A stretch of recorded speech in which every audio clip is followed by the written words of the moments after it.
শারীরিকভাবে যদিও দুর্বল। আমি ভেবেছিলাম যে আমার বন্ধু হচ্ছে আব্দুর রাকিব, বাল্য জীবনের মানে মাদ্রাসার জীবনে একসঙ্গে পড়াশোনা করেছি। যেদিন থেকে আপনার উমরা থেকে এসেছি, গত বৃহস্পতিবার তার আগা বৃহস্পতিবার এসেছি, আর সেই দিন থেকে প্রোগ্রাম লেগে গেছে। সেখানকার এসিতে থাকা আর এখানে আমাদের বিদেশি এসি তো নাই, গরম ঠান্ডা আর গরম একসঙ্গে হয়ে মানে শারীরিক প্রবলেমটা দেখাচ্ছে, আর গলা উঠছেই না। তো ভাইকে বললাম যে ভাই আমি একজন কাকে পাঠাচ্ছি, তুমি তো আমার নিজের বন্ধু, তুমি তো বুঝবে। তো বলছে আমি বুঝলে কি হবে, লোক বুঝছে না, তোমাকে আসতেই হবে, না পারলে তুমি 1 ঘন্টা বলবে অন্তত পক্ষে। তো বুঝতেই পারছেন আপনারা, আমাকে একটু সঙ্গ দিবেন, আমার জন্য দোয়া করবেন, আমি যতটুকু পারবো আপনাদের কাছে আলোচনা করব। আর যেদিন দাওয়াত দেয় সেদিনই বলেছিল যে হযরত আল্লামা মাওলানা হেলালউদ্দিন রিজভী সাহেব, তিনি জীবনের জন্মদাতা, তিনি যেখান থেকে বলবে তারপর থেকে তুমি বলবে, আর নচেত তুমি আগে বলবে। তো যাই হোক, আমাকে বলল যে তুমি পরেই বলো। তা সেই সূত্রে যেহেতু জীবনী নিয়ে আলোচনা করতে হবে, উনি যেখান থেকে আলোচনা করেছে তারপর থেকে আমাকে আলোচনা করার দায়িত্বটা দিয়েছে। ইনশাআল্লাহুল আজিজ আমি চেষ্টা করব তারপর থেকে আলোচনা করার। আল্লাহ রাব্বুল আলামিন পবিত্র কোরআন অটুট বিধান, সেই গ্রন্থে যা নির্দেশাবলী দিয়েছে সেগুলো আমাদেরকে পালন করতে হবে, সেগুলো মেনে চলতে হবে। আমি কোরআনের আয়াত তেলাওয়াত করেছি, আল্লাহ রাব্বুল আলামিনের অটুট বিধান, ইনশাআল্লাহ সেই কোরআন সম্মুখে রেখে আলোচনা হবে।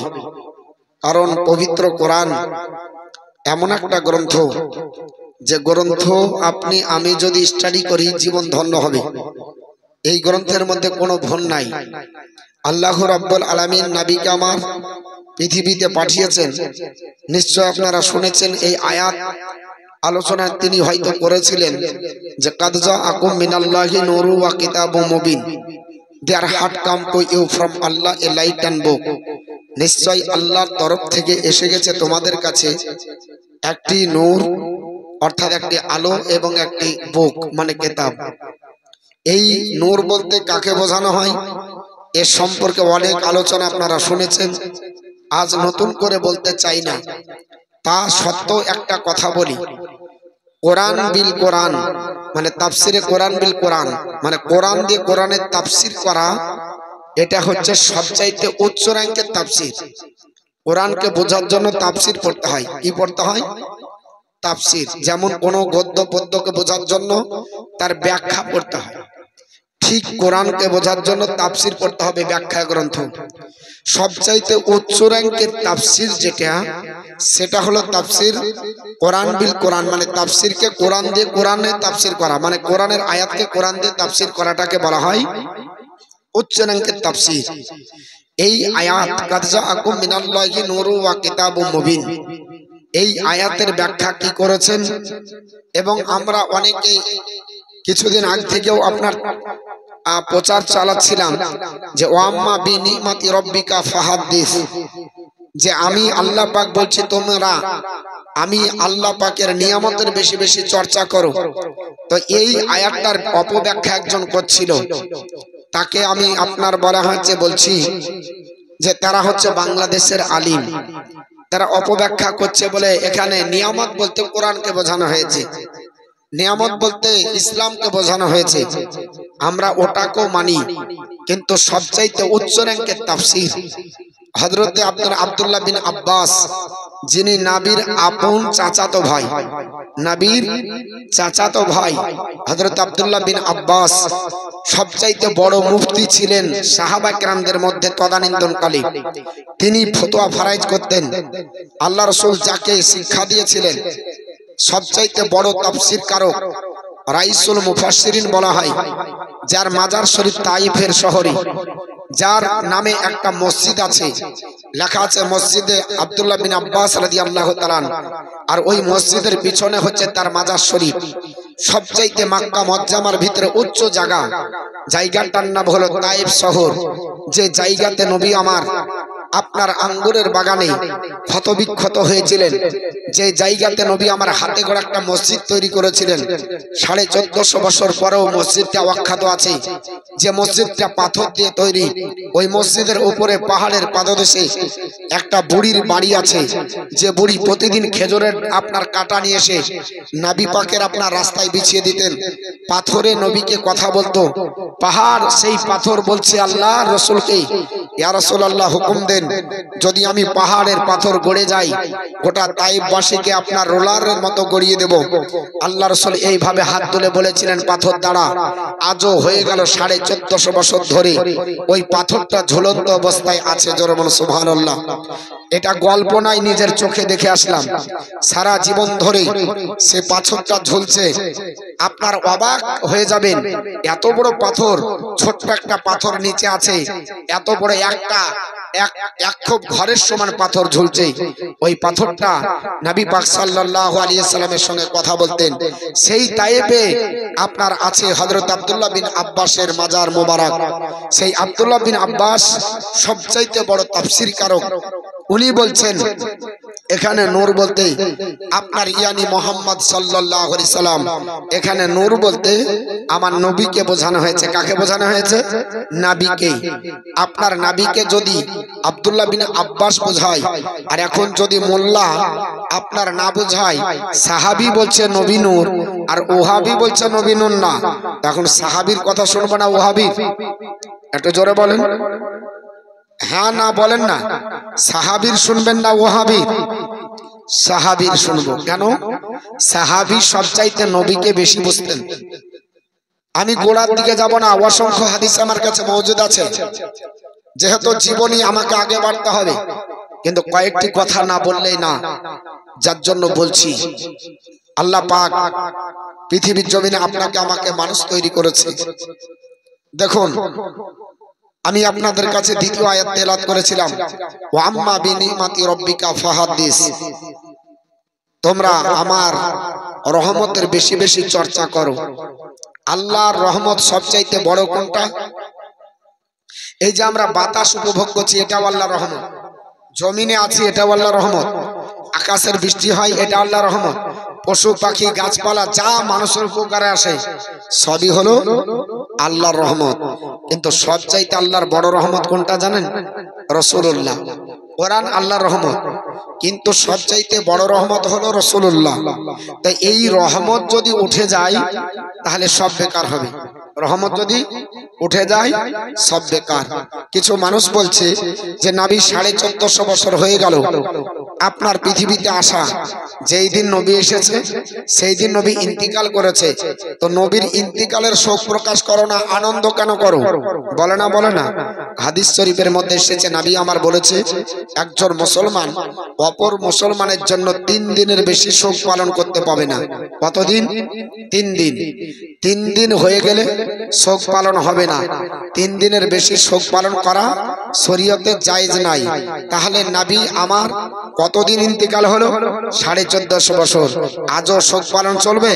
চলবে না, কিন্তু আনন্দ সারা জীবন চলবে। এর জন্য আমরা আনন্দটাকে নিই, দুঃখটাকে আমরা নিই না। আল্লাহর নবী সাল্লাল্লাহু তাআলা আলাইহি ওয়াসাল্লাম পৃথিবীর জমিনের শ্রেষ্ঠ পয়গম্বর। তিনি আমাদের আপনার জন্য রহমত। এই রহমতের কয়েকটি কথা আপনাদেরকে বলি, একটু শুনেন, কান দিয়ে শুনবেন, তবে আপনাদের মগজে ঢুকবে। আল্লাহর সবচাইতে বড় রহমত হলো রাসূলুল্লাহ। এটা আমরা আপনারা সবাই জানি। আচ্ছা বলেন, এ বাপ আমার দিকে তাকান, আপনারা কারো কাজে গেছেন? কারো কাজে গেছেন? আচ্ছা বলেন তো, কাজ করে যদি মজুরি না দেয় ছেড়ে দেবেন? কাজে যাবার পরে মজুরি দিতে চাহে না, এরকম মালিক পাওয়া যায় না? আপনি এমন কাজ করেছেন মালিকের পছন্দ না, হয় না? যে এমন কাজ করেছেন যে মালিক বলছে তোকে মজুরি দিব কিরে, তোকে ঘুরিয়া জরিমানা করা দরকার। পাট কাটতে নিয়ে গেছেন, তো মাটি আপনার বলা হয়েছে লেবেল করে পাট না কেটে যদি 1 ফুট ছেড়ে কাটে, ওর মজুরি দিবেন? কেন? বলে ঘুরিয়া জরিমানা কর, একে পাট কাটেনি, আমাদের লস করেছে। কারো জমি লিড়াতে গেলেন, লিড়ান বাদ দিয়ে যদি সব তুলে নেন, মজুরি দিবে? দিবে না।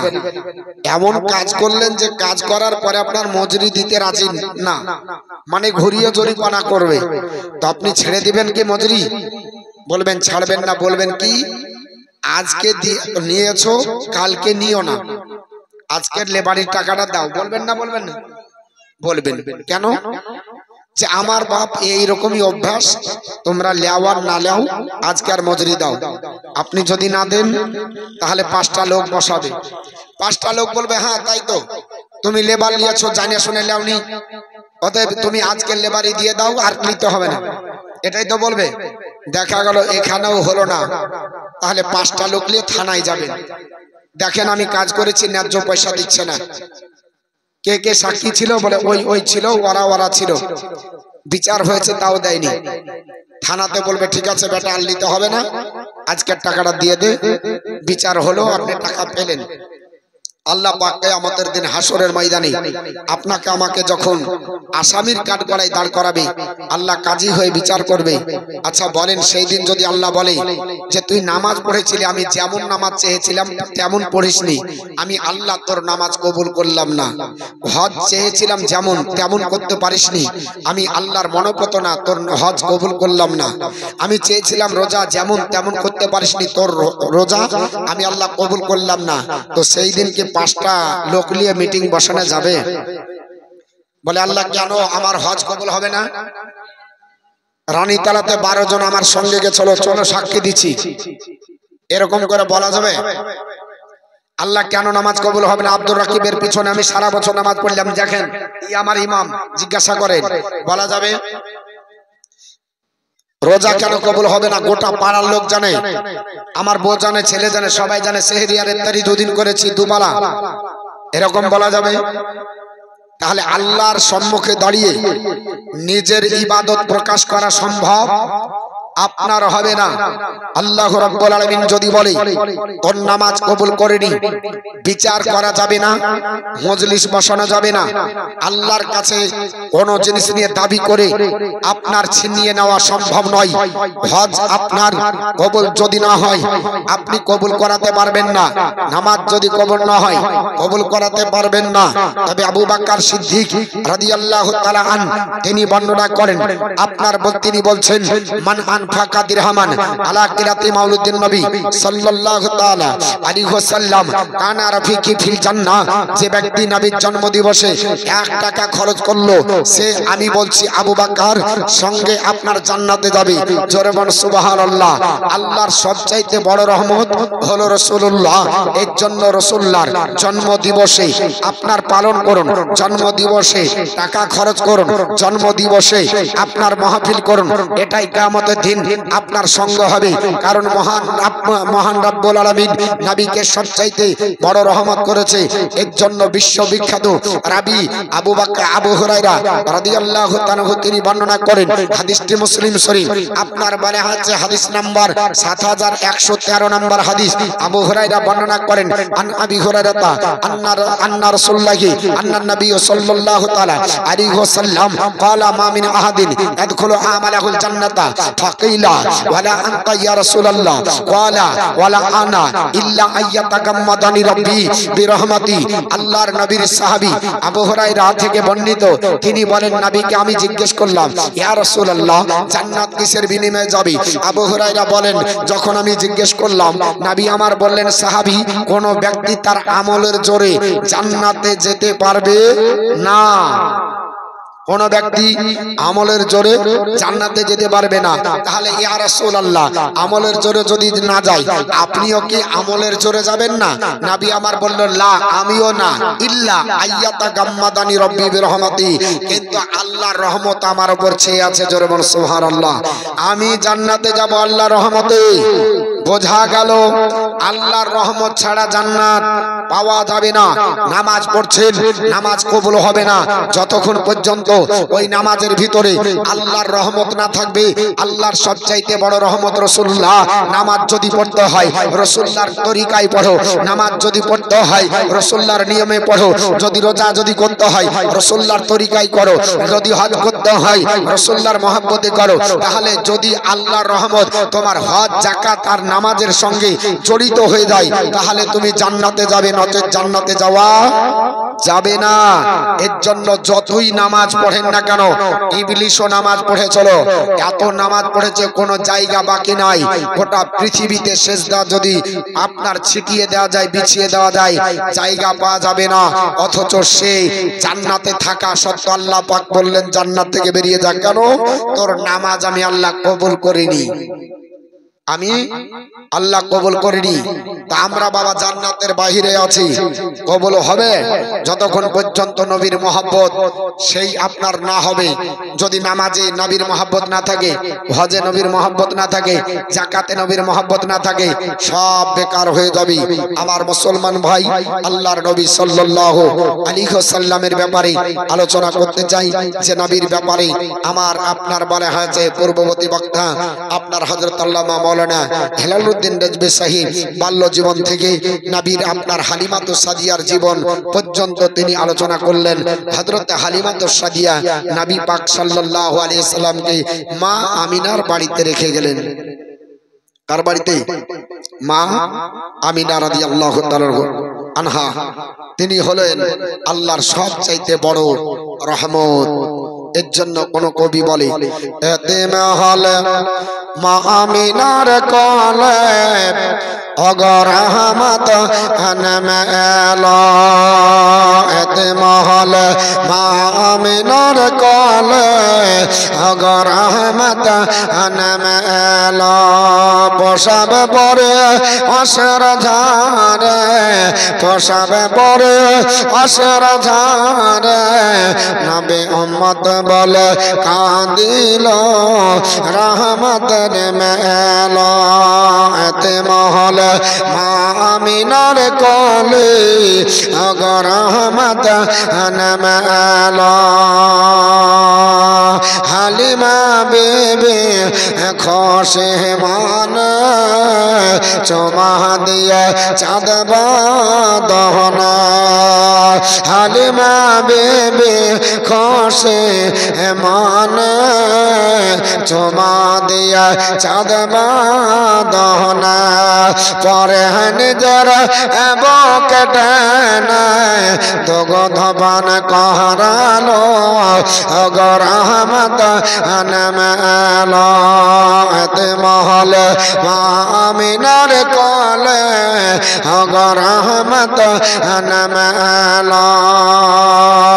ফের পয়গম্বর যাতো আয়ালো, তারা কে কেঁদেছিল হিংসা ছেড়ে সত ভালো। নবী কেন কাঁদিল অগর রহমত আনমেলো। আল্লাহুম্মা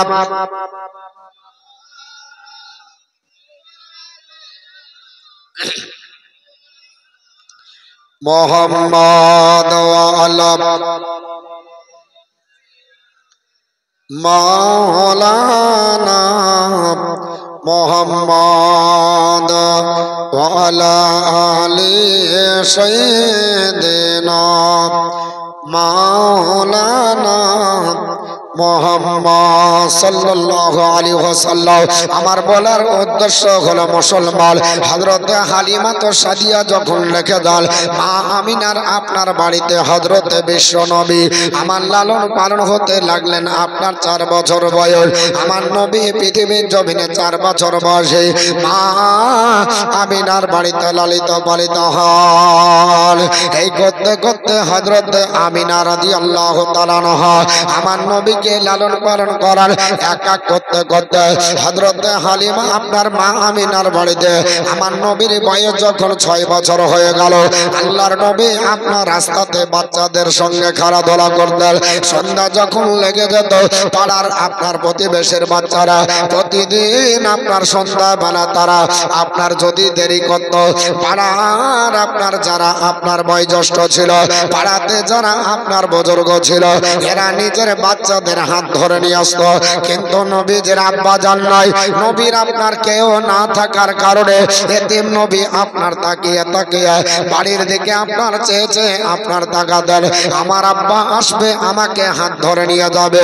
কিন্তু নবীর আব্বা না থাকার কারণে আমার বিশ্ব নবী সাল্লাল্লাহু তাআলা আলাইহি ওয়াসাল্লাম যখন কাউকে পেতেন না, এই সময়তে তিনি একা আপনার চোখের পানি ছেড়ে কান্না করে বাড়ি যেতেন।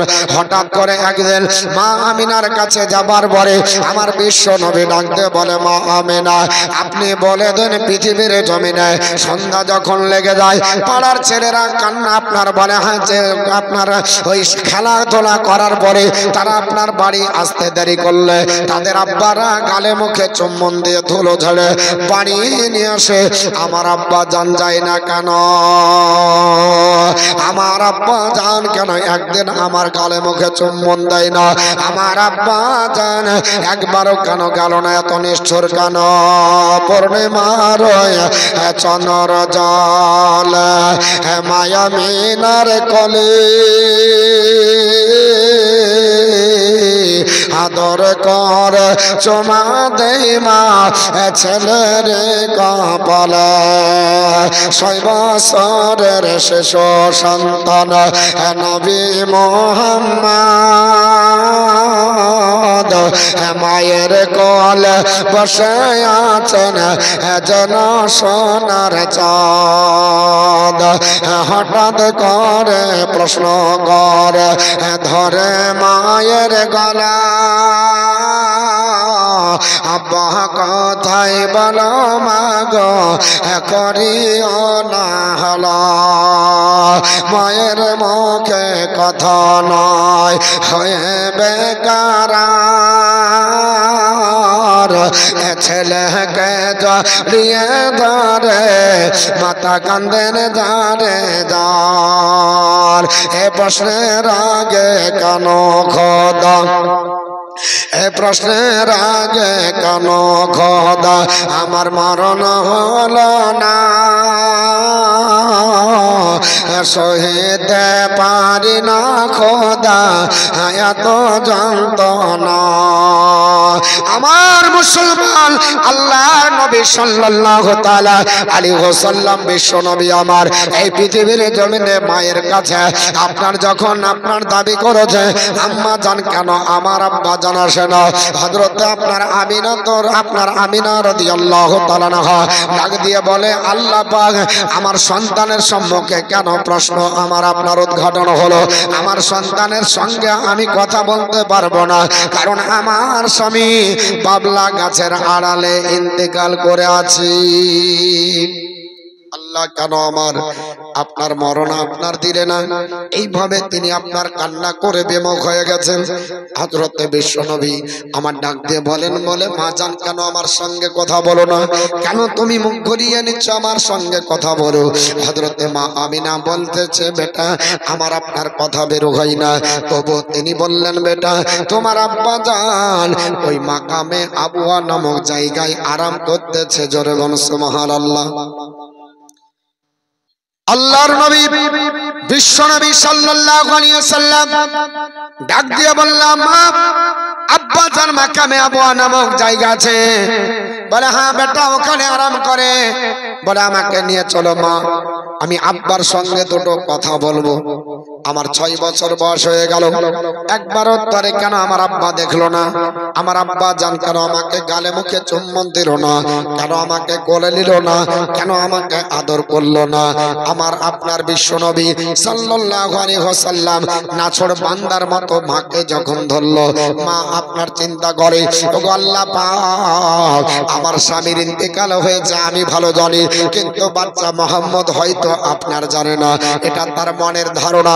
কিন্তু না না না না, আমার নবী যেই দিন আসে কোন জায়গায় আব্বার কবর হবে ওটা আমার আল্লাহ পাক নবীকে জিবরিলের কোলে দেখিয়ে দিয়েছে। জোরে বলুন সুবহানাল্লাহ। আরেকটু জোরে। আচ্ছা আমার নাই গলা বসেছে, আপনাদের তো বসেনি? কেন হবে না?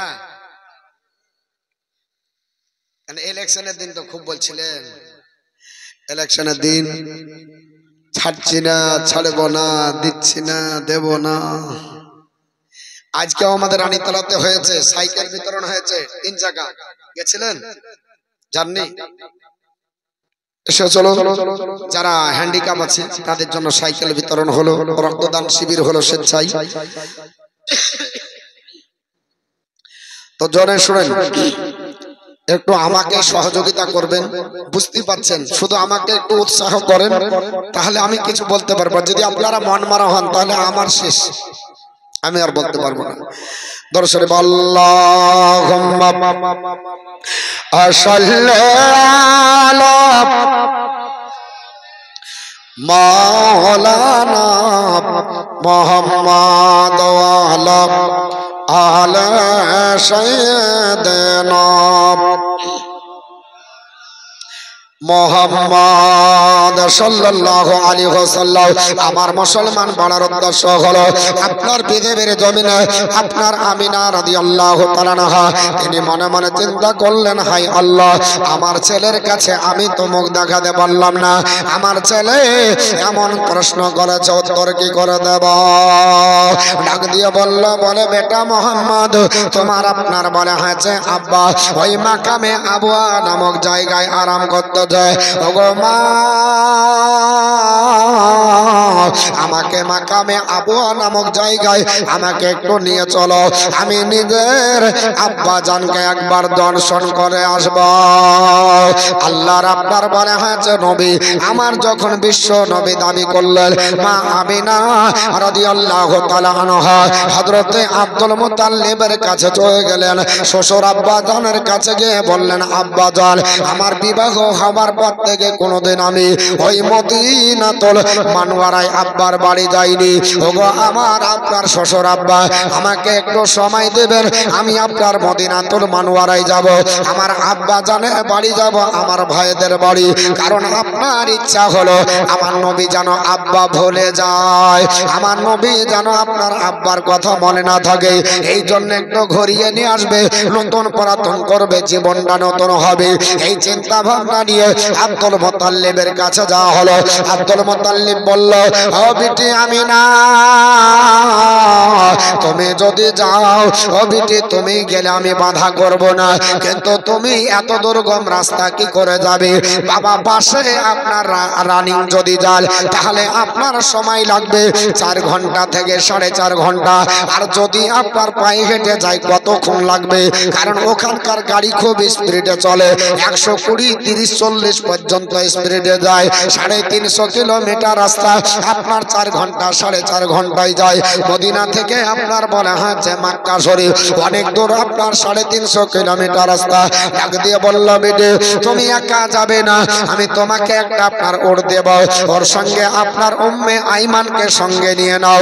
উম্মে আইমান যাবে তোমাকে দাসী হিসাবে, এটা আপনার দান করা হলো। হযরত উম্মে আইমান আল্লাহর নবী সাল্লাল্লাহু তাআলা আলাইহি ওয়াসাল্লাম মা আপনার আমিনার সঙ্গে আপনার যাবে। আপনার পৃথিবীর জমিনে সঙ্গী সাথী হয়ে সবাইকে একত্রিত করার পরে আপনার মা আমিনা রাদিয়াল্লাহু তাআলা আনহা পৃথিবীর জমিনে সন্তানকে আপনার বলা হয়েছে ওটার উপর আরোহণ করে আমার চলে চলে যাচ্ছে।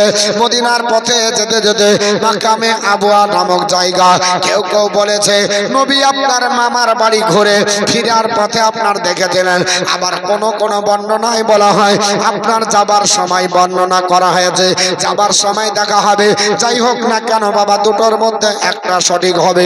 আল্লাহর নবী আপনার বলা হচ্ছে মক্কা ছেড়ে মদিনার দিকে যখন রাস্তা আপনার ধরেছে, মাকামে আবুয়া নামক জায়গায় আপনার যেতে কিছুটা বাকি, আল্লাহর নবীর মা আমিনা বলতেছে, উম্মে আইমান এখানে তুমি একটু বাঁধে দাও।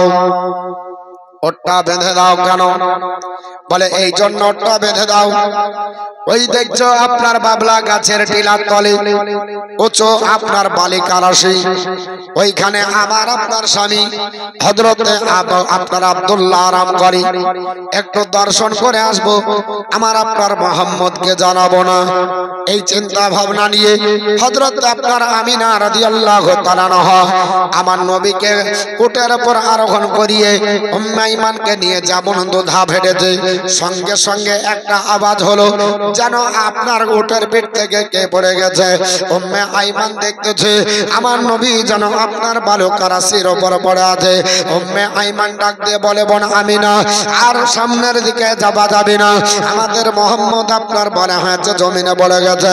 উম্মে আইমান আপনার মা আমিনার সঙ্গে দৌড়ে আসার পর বিশ্ব নবীকে তোলে, গালে মুখে চুম্বন দিয়ে ধুলোগুলো ছেড়ে বলছে, ওরে বেটা মোহাম্মদ, তোমার পা গুলো কেটে গেছে, দেখি তোমার পায়ে লেগেছে। আপনার বিশ্ব নবী বলে, না মা, আমার পায়ে লাগেনি, আমার পা আপনার কেটে যায়নি। বলে, বেটা পাহাড়ি এলাকা, পাথরযুক্ত এলাকা, তোমার পা কাটলো না, এতগুলো পাহাড়ের উপরে, এতগুলো পাথরের উপর পড়ে কিছু হলো না। মা আমিনা ডাক দিয়ে বলে, ও আপনার বেটা তোমাকে লেগেছে, নিশ্চয়ই তোমার পা কেটে যাবে।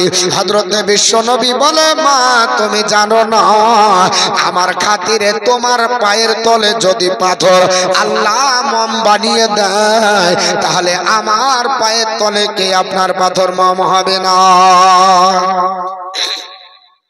আল্লাহর নবী যখন মা আপনার আমিনার গর্ভে ছিলেন, আল্লাহ পাক পৃথিবীর জমিনে মা আমিনার আপনার পায়ের তলে যতটা পাথর পড়েছে সব পাথরগুলোকে মম বানিয়ে দিতেন। পানি আপনার বানে হয়েছে প্রয়োজন হতো, পানি খাবার প্রয়োজন হলে হযরতে আমিনা পানি তুলতে যেতেন। হযরতে আমিনার কাছে আল্লাহ পানি নাগাল পেয়ে দিতেন। কুয়োর পানি তোলার জন্য আমার নবীকে আপনার বলা হয়েছে কষ্ট পেতে হয়নি, মা আমিনাকে কষ্ট পেতে হয়নি।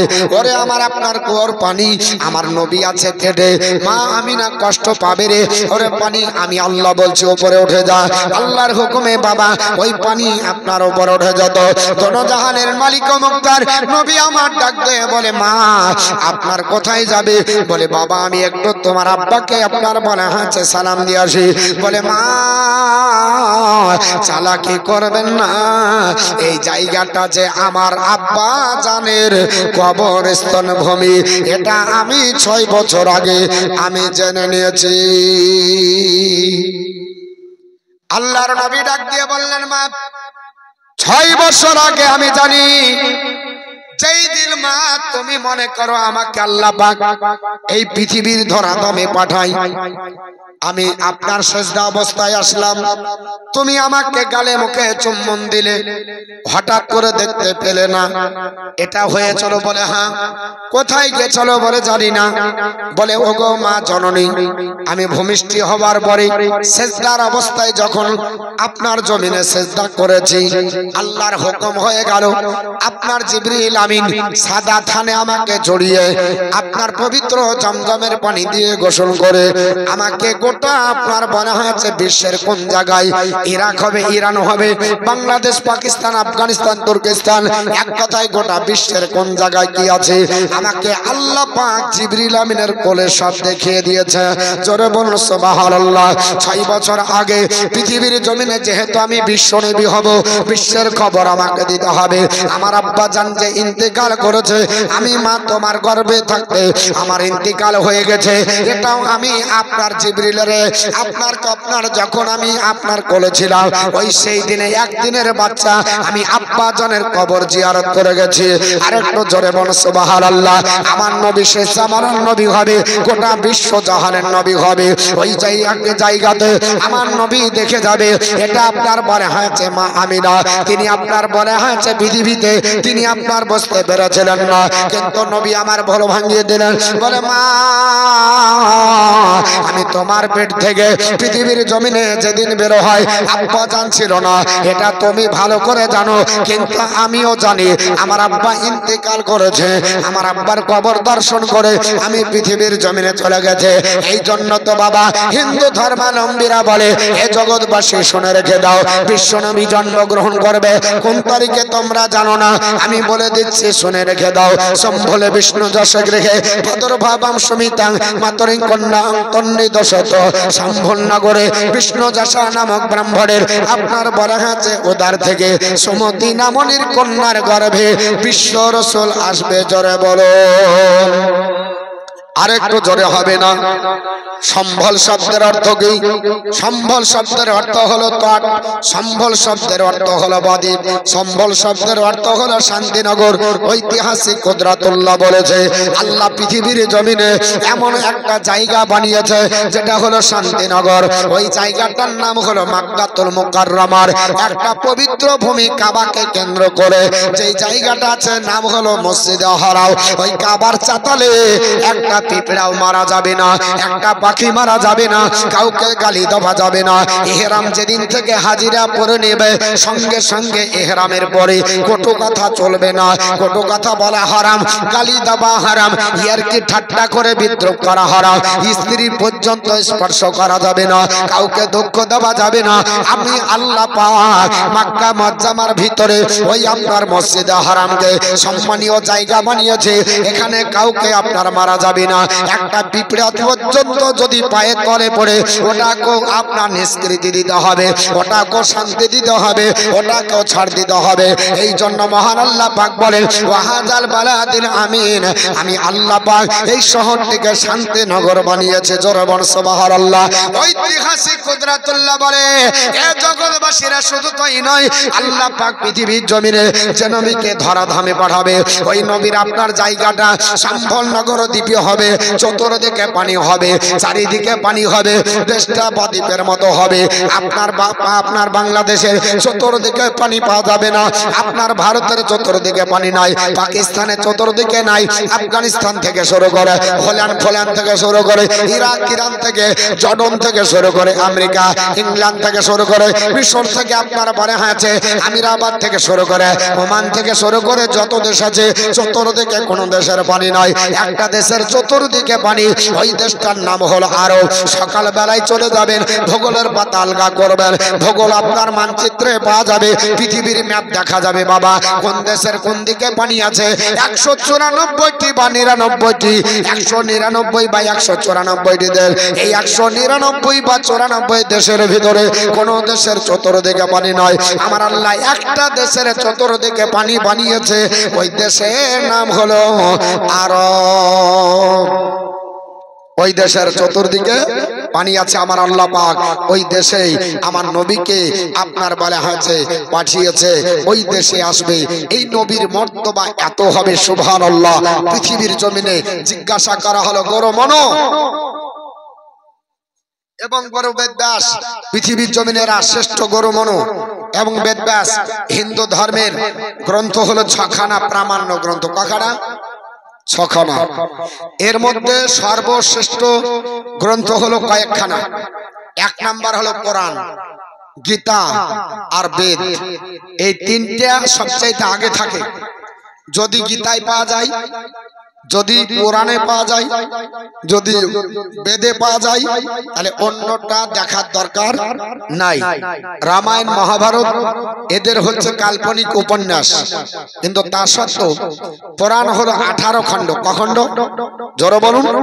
18 খণ্ড। একটির নাম হলো পদ্ম পুরাণ, একটির নাম ব্রহ্ম, একটির নাম ব্রহ্ম বৈবর্ত, একটির নাম মৎস্য, একটির নাম মৎস্য মার্কণ্ডীয়, একটির নাম রবা, একটির নাম বামন, একটির নাম অগ্নি, একটির নাম লিঙ্গ, একটির নাম আপনার বলা হয়েছে ভবিষ্যৎ, একটির নাম হলো কল্কি। এই করে হলো 18 খণ্ড। এই 18 খণ্ড পুরাণ, তার মধ্যে 2টো খণ্ডের সবচাইতে আমার নবী এবং ভবিষ্যতের কথা বলা হয়েছে। একটার নাম নাম হলো কলকি পুরাণ। কলকি মানে কলির অবতার, আর ভবিষ্য মানে হচ্ছে ভবিষ্যতের কথা। আল্লাহ পাক পৃথিবীতে নবীকে পাঠাবে, তেতা যুগে নবী আমার আসেনি, তা সত্ত্বেও আপনার 2000 বছর আগে পৃথিবীর জমিনে ভারতবর্ষের মহান মনীষী নাম হলো গৌরমনো, তিনি বলছে জগৎবাসী শোনো, আমি তোমাদেরকে বলছি এই ধরাধামে এমন একজন মহামানুষ আসবে যার আপনার আগমনের কারণে গোটা বিশ্ব আপনার স্বর্গে পরিণত হবে। সেই মহামানুষের নিদর্শন, সেই মহামানুষের দিন তারিখ তোমাদেরকে বলি। তিনি বলছে শুনে রেখে দাও, আমি তোমাদেরকে জানিয়ে দিচ্ছি ভবিষ্য পুরাণের শ্লোক নাম্বার 9 এর মধ্যে তিনি বললেন, দ্বাদশ শুক্ল পক্ষ সে মাধবে মামি আধব জাতে দদৃশ্যত পত্রং হৃষ্ট মানুষ। বৈশাখ মাসের শুক্লপক্ষীয় দ্বাদশীতে কলির অবতার জন্মগ্রহণ করবে, আর তদর্শনে তাহার পিতৃকুল হৃষ্টচিত্ত হইবে। নবী যখন আসবে আব্বা থাকবে না। মা আমিনা, আমি যখন আসি তুমি আমাকে লালন পালন করলেন, আমার আব্বা নাই, এটা আমি জানি, নবী আমার বলেছে।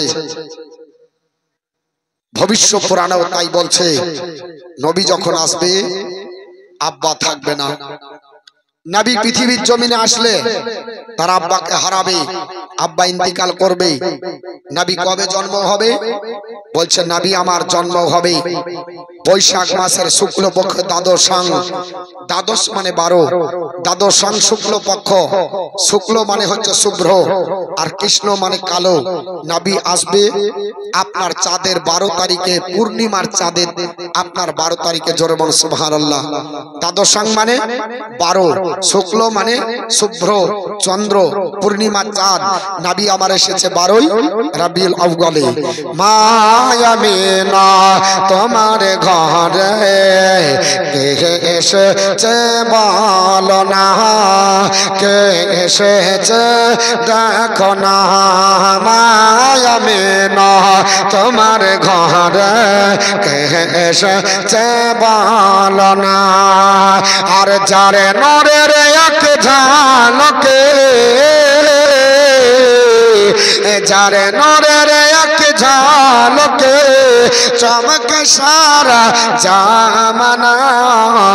মায়ামিনা তোমার ঘরে কে এসেছে বলো না। মায়ামিনা তোমার ঘরে কে এসেছে বলো না। 12ই রবিউল আউয়ালে এলেন নবী ধরার বুকে। 12ই রবিউল আউয়ালে এলেন নবী ধরার বুকে। আর দরবারে 2 হাত তুলে, দরবারে 2 হাত তুলে করেন নবী উম্মতের শুভ কামনা। মায়ামিনা তোমার ঘরে কে এসেছে বলো না, কে এসেছে দেখো না। নামে মুহাম্মদ লেখা আছে কোরআনে বেদ পুরাণে। নামে মুহাম্মদ লেখা আছে কোরআনে বেদ পুরাণে। সে নবীর নামে জপিলে কাজ কি হতে হবে না। মায়ামিনা তোমার ঘরে কে এসেছে বলো না। আমার বন্ধুগণ, বলার উদ্দেশ্য হলো আমার নবী আসবে 12 তারিখে। সম্বল নামক দ্বীপে হবে, চতুর্দিকে পানি হবে। আরবের আপনার চতুর্দিকে পানি, একদিকে পারস্য উপসাগর, একদিকে লোহিত সাগর, একদিকে ভূমধ্য সাগর, একদিকে পারস্য উপসাগর আর আরব সাগর। এই 4টি সাগর দিয়ে পরিবেশের দেশের নাম হল আরব। ওই দেশে আমার নবী জন্ম হবে এবং মরুভূমির বাসিন্দা হবে। জোরে বল সুবহানাল্লাহ। ওই ঐতিহাসিক কুদরাতুল্লাহ বলে, আমার জগৎবাসী শুনে নাও, আমার নবী হবে মরুভূমির বাসিন্দা। এটাও কিন্তু বাবা বলা হয়েছে। উঠিয়ে দেখুন ভবিষ্যপুরাণ শ্লোক নাম্বার আপনার 22 থেকে 25। ইতস্মিন নেত্র মেরেছ আচার্যন সমন্বিত মোহাম্মদ ইতি খ্যাত শিষ্য শাখা সমন্বিত নেপশয়চ মহাদেব মরস্তাল নিবাসিনা গঙ্গা জলস্ব সংস্নাপ্য পঞ্চগব্য সমন্বিতে চন্দন দ্বীপের ভর্ত তুষ্টাব মনসহর নমস্তে গিরিজানা মনস্তাল নিবাসিনা ত্রিপুর্ণাশা নাশা বহুমায়া প্রবর্তিনে লিঙ্গ ছেদশিকাহীন শস্যধারী সদস্য ও চালাপি সর্বমুখী ভবিষ্যতে জনমায়। উনি বললেন জগৎবাসীরা ইতস্মিন নেন্দ্রে মানে বিদেশি ভাষায় কথাবার্তা বলবে, উনি আপনার আরবিতে কথাবার্তা বলবে। সঙ্গ পঙ্গ নিয়ে মাক্কার মরুভূমির আমার নবী বাসিন্দা হবে। আমার নবী মরুভূমিতে বিচারণ করবে। ইতিখ্যাত শেষ জামানার নবী হবে, ওনার পরে আর কোন নবী হবে না। নবী বললেন না আল্লাহ নবী আবাদি, আমার করে আর কোন নবী হবে না। আল্লাহ পাক বললেন খতামান নবীগণ, আল্লাহ বললেন শেষ নবী। ও মুসলমান, গোরা আপনার বেদব্যাস বলল উনি শেষ জামানার নবী হবে। ওনার কদম তলে যদি জায়গা পাওয়া যায়, মাথাটা যদি রাখতে পাওয়া যায়, তাহলে জীবন ধন্য হয়ে যাবে। উনি আপনার এমন নবী হবে গো, পঞ্চগব্য সহ উনি 5 ওয়াক্ত নামাজ পড়বে, পবিত্র জমজমের পানি দিয়ে ওযু করে। পৃথিবীতে যত নবী এসেছে কোন নবী 5 ওয়াক্ত নামাজ পড়েনি। আল্লাহর নবী আদম আলাইহিস সালাম 5 ওয়াক্ত নামাজ পড়েননি, 1 ওয়াক্ত নামাজ পড়েছিলেন। ওই নামাজটা হলো ফজরের নামাজ। হযরত ইব্রাহিম পয়গম্বর 5 ওয়াক্ত নামাজ পড়েননি, 1 ওয়াক্ত নামাজ পড়েছিলেন। ওই নামাজটা হলো জোহরের নামাজ। হযরত উজাইর আলাইহিস সালাম 5 ওয়াক্ত নামাজ পড়েননি, 1 ওয়াক্ত নামাজ পড়েছিলেন। ওই নামাজটা হলো আসরের নামাজ। হযরত দাউদ বা হযরত আইয়ুব আলাইহিস সালাম 5 ওয়াক্ত নামাজ পড়েননি। আল্লাহ পাক তাদের উপরে 1 ওয়াক্ত নামাজ আপনার শুকরিয়া স্বরূপ আপনার পড়িয়েছিলেন। ওই নামাজটা হলো মাগরিবের নামাজ। আমার মুসলমান, হযরত আপনার বিশ্বনবী আমার পৃথিবীর জমিনে আগমন করবে, আপনার এশার নামাজ আমাদের নবী পড়েছে। এই হলো 5 ওয়াক্ত নামাজ। নবী আমার আসবে, 5 ওয়াক্ত নামাজ আপনার পড়ে শান্তির পতাকা তলে জায়গা দেবে। শুধু তাই নয়, ডাক দিয়ে বলা হলো গৌরব মনো বলল জগৎবাসী লিঙ্গ ছেদ শিকাহীন শস্যধারী সদস্য ও চালাপি সর্বমুখী ভবিষ্যতে জনময়। ওই নবী যিনি শেষ জামানার নবী হবে, ওনার লিঙ্গের অগ্রভাগ ছেদন থাকবে। জোরে বলুন। আমার নবীর খাতনা দেওয়া ছিল। পূর্ববর্তী বক্তা নিশ্চয়ই বলেছে, মা আমিনাকে জিজ্ঞেস করুন, আমিনা যখন তোমার কোলে মুহাম্মদ আসে কি অবস্থায়? আমিনা বলছে সেজদায় এসেছিল। সর্বপ্রথম বাক্য বলেছিল আলহামদুলিল্লাহি রাব্বিল আলামিন, তারপরে বলেছিল রব্বি হাবলি উম্মতি। এবং নবী যখন আসে আমি আপনার লক্ষ্য করলাম নবীর নূরে মুলকে শামের প্রাসাদ দেখা গেল। শুধু তাই নয় রে মুসলমান, আমার নবীর লিঙ্গের অগ্রভাগ ছেদন। শুধু তাই নাই, পৃথিবীর জমিনে বড় মনো বলছে নবীর নাড়ি কাটা থাকবে। জোরে বল সুবহানাল্লাহ।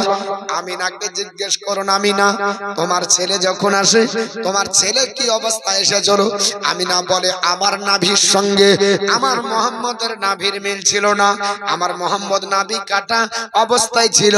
গুরু আপনার মনো বলতেছে আপনার 1450 বছর আগে আমার নবী এসেছে, তারও আপনার 2000 বছর আগে তেতা যোগে গুরু মনো বলল ওই নবী যিনি আসবে নাড়ি কাটা অবস্থায় থাকবে।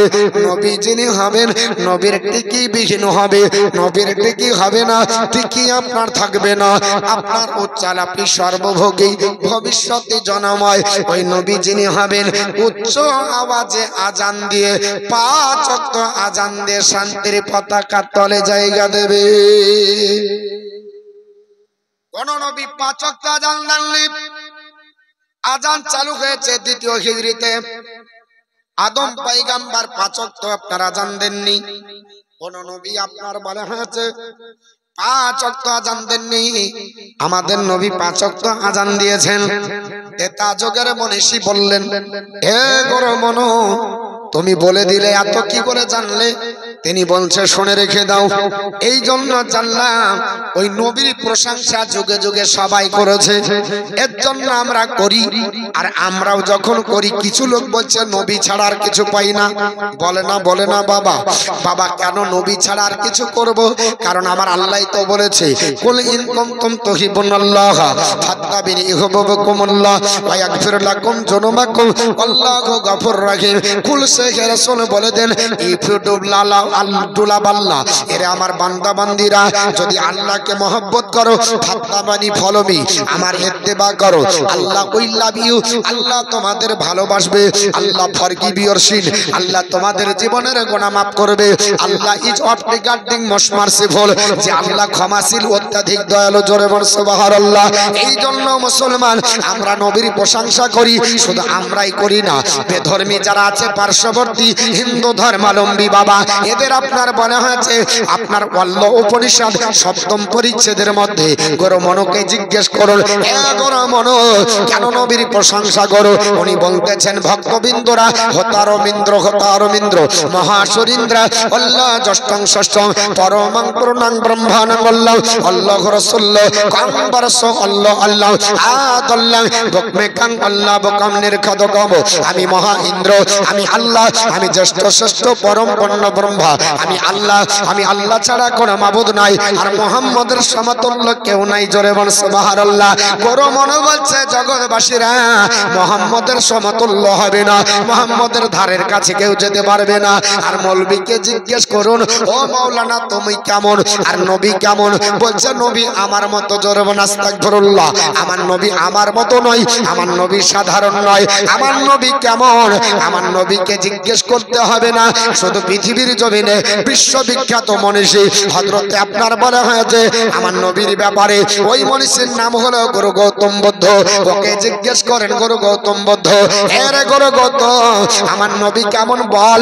আনন্দকে ডাক দিয়ে বলছে, আনন্দ আমি চলে যাব তোকে জানিয়ে দিই। কারণ আনন্দ বলেছিল গৌতম বুদ্ধ, তিনি বললেন আনন্দ শ্রেষ্ঠতা ব্লেসান হুসাইন টিচার্স হইন্দর গান।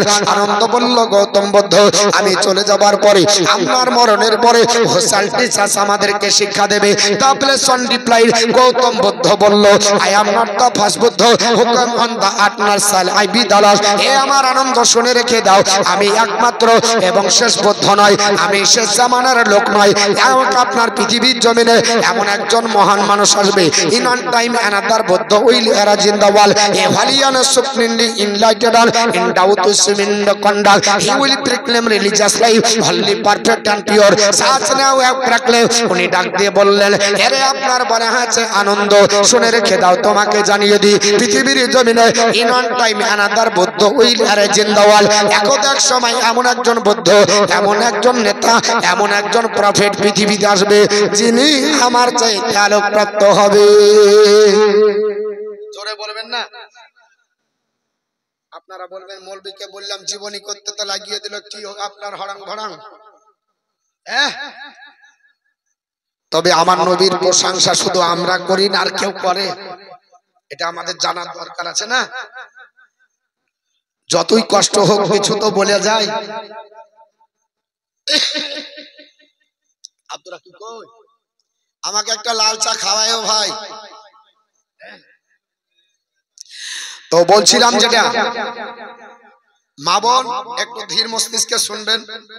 আমরা শুধু নবী নবী করি না গো, নবীর পাগল সবাই। নবীর পাগল পৃথিবীতে যত ধর্মাবলম্বী আছে সবাই নবীর কীর্তন করে, শুধুমাত্র মুসলমান হয়ে মুসলমান আপনার নবীর বদনাম করে। নবীর ভুল ধরেছে শুধু মুসলমান, তাছাড়া যারা বেধর্মী নেতা, যারা বিজ্ঞান, যারা দার্শনিক, যারা ঐতিহাসিক, যারা বড় বড় লিডার, তারা নবীর প্রশংসা করেছে। গৌতম বুদ্ধ এর অনুসারী প্রচুর, চীনে গোটা ওরা, মায়ানমারে বেশি, ভারতও আছে। ইতিহাসের পাতা আলগা করেন, গৌতম বুদ্ধ পৃথিবীর জমিনে এইভাবে দেখবেন হাতের উপর হাত দিয়ে মোড়া বেঁধে বসে আছে, ছবি তো দেখা যায়। এই লোকটা বলছে শোনো, ওই নবীর সমান কেউ হবে না। আল্লাহ ওকে জ্ঞানে গুণে সব ধর্ম দিয়ে শ্রেষ্ঠ বানিয়েছে। জিজ্ঞেস করা হলো, আনন্দ তার শিষ্য ছিল, আনন্দ বলছে, আনন্দ শেখ তো দা ব্লেসান। আনন্দ জিজ্ঞেস করলো হাউসাল ওই নবী, কি করে চিনবো ইনি শেষ জামানার নবী? আমরা যে কোনো জিনিস সিম্বল দেখে চিনি না।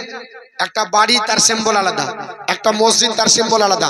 মন্দির কি মসজিদের মতো হয় না, তার স্ট্রাকচার আলাদা। একটা জালসার মাহফিল দেখে চিনা যায় এটা জালসা। একটা যদি কীর্তন হয় তার মাহফিল দেখে বোঝা যায়। একটা যদি অর্কেস্ট্রা থিয়েটার মাহফিল হয় তারা বোঝা যায়। তো গৌতম বুদ্ধকে বলছে কি করে চিনবো হাউসাল নজিম, কি করে চিনবো যিনি শেষ জামানার নবী? গৌতম বুদ্ধ বলল he will be known as a Maitreya, তিনি হবেন শান্তির করুণা। জোরে বলুন, তিনি হবেন শান্তির করুণা। আমার আল্লাহ পাক বলেছেন ওমা আরসালনাকা ইল্লা রাহমাতাল লিল আলামিন, সূরা আম্বিয়া আয়াত নাম্বার 107। হে নবী, আপনাকে পাঠাই না, যদি পাঠিয়েছি তো রহমত করে পাঠিয়েছি। জোরে বলুন সুবহানাল্লাহ। আর এই মৌলবী বলছে কেমন, তো বলছে আমারই মতো জহমত আপনার বলছে নবীর ভুল ধরে। একজন উম্মতের কখনো শোভা পায় না যে নবীর ভুল ধরতে পারে। কারণ শুনে রেখে দেন, নবী যদি রাজি হয় তা আল্লাহ রাজি হবে, আর নবী যদি রাজি না হয় আল্লাহ রাজি হবে না। জিজ্ঞাসা করলাম বলে কেন পৃথিবীর জমিনে নবীর এত শান, নবী যদি আপনার আমার মতো হয়, আপনার কোন বাক্য তেলাওয়াত করলে জান্নাতের গ্যারান্টি দেওয়া যাবে? জোরে বলেন দেওয়া যাবে? দেওয়া যাবে না। কিন্তু নবীর বাক্য কেউ পাঠ করেছে, আল্লাহ জান্নাতের গ্যারান্টি দিচ্ছেন। নবী আমার এর জন্য বলে লাকিনু মাউতাকুম লা ইলাহা ইল্লাল্লাহ, তোমরা আপনার কলমা তালকিন দাও, কলমা পড়াও। যদি কেউ মৃত্যু মুখে পতিত হয় কলমা পড়াতে থাকেন। এ দেখেন একজন মা 200 টাকা দিয়েছে, জাযাকাল্লাহ ফি দারাইন, দিতে থাকেন। কারণ এটা আমার নবীর মাহফিল। হযরত আবু বকর সিদ্দিক খরচ করেছেন, ওমরে ফারুক খরচ করেছেন, ওসমানে গনি খরচ করেছেন, আলী মুর্তজা খরচ করেছেন। আমরাও আহলে সুন্নাত আল জামাত, আমরাও খরচ করছি, করব।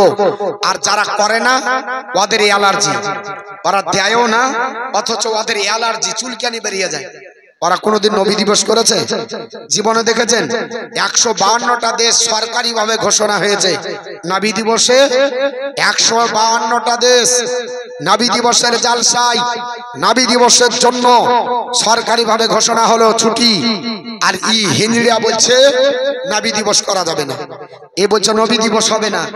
আবার জিজ্ঞাসা যদি করা যায় রবীন্দ্র জয়ন্তী করো, তো বলছে হ্যাঁ। গুরুর আপনার নানকের জন্মদিবসে আপনার ছুটি খাও, বলে হ্যাঁ। আপনার নেতাজির জন্মদিবসে পালন করো, বলে হ্যাঁ। বলে স্বাধীনতা দিবস পালন করো, বলে হ্যাঁ। স্বাধীনতা দিবসে পতাকা উত্তোলন করে, লজ্জা হয় না? বলছি জিজ্ঞাসা করলাম কেন উঠাও, তো বলছে ইংরেজের স্বৈরাচারী শাসকের হাত থেকে ভারতবর্ষ নিষ্কৃতি পাওয়ার জন্য আমরা সেই দিন 15ই আগস্ট স্বাধীনতা দিবস আপনার পালন করি, যে এই দিন তাদেরকে তেড়েছি, তার জন্য পতাকা উত্তোলন করে জানিয়ে দিই আমরা স্বাধীন।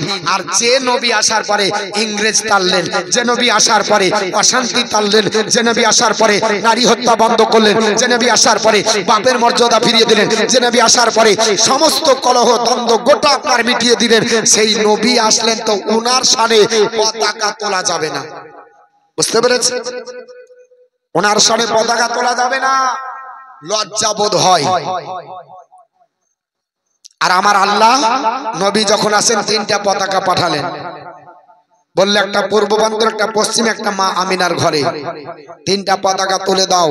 পতাকা তুলবেন, এটা নবীর সুন্নাত, এই আপনার আল্লাহর সুন্নাত, ফেরেশতাদের সুন্নাত। আল্লাহ পাঠালছেন। অসহায় কারো ফতোয়ার দিকে তা আপনার কান দিবেন না। তা আমার নবী আপনার বললেন লাকিনু মাউতাকুম লা ইলাহা ইল্লাল্লাহ, তোমরা কলমা পড়াও, কলমা পড়াও, কলমার তালকিন দাও। ইয়া রাসূলুল্লাহ কি হবে? নবী বললেন মান কানা আখিরু কালামিহি লা ইলাহা ইল্লাল্লাহ দাখালাল জান্নাহ, যার জীবনের শেষ বাক্য হবে লা ইলাহা ইল্লাল্লাহ মুহাম্মদ রাসূলুল্লাহ সাল্লাল্লাহু আলাইহি ওয়াসাল্লাম, ওই ব্যক্তি জান্নাতি। জোরে বলুন। আমার রানীতালাতে জুম্মা মসজিদ হচ্ছে 4 রাস্তার মোড়ে, দেখেছেন মসজিদটা? রানীতালায় চৌরাস্তার মোড়ে ওই মসজিদটা এখন আমার হাতে। তো মসজিদটার নাম লিখেছি সুন্নি হানাফি রানীতালা জুম্মা মসজিদ। এই মূর্খদের ফতোয়া বলছে আস্তাগফিরুল্লাহ, তো শিরক হয়ে গেল, বিদআত।